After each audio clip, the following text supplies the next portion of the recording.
মাছ তুলে নিয়ে আসছে, সবে লঞ্চগুলো এসছে, বোটগুলো। প্রচুর মাছ, প্রচুর মাছ। কাঁকড়া, ওটা মাছ।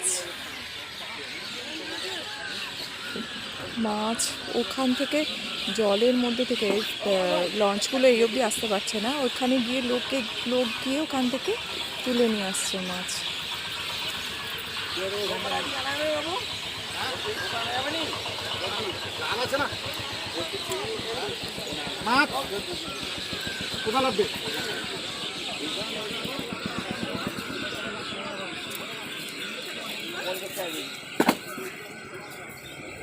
এগুলোকে দূরে গিয়ে ধরে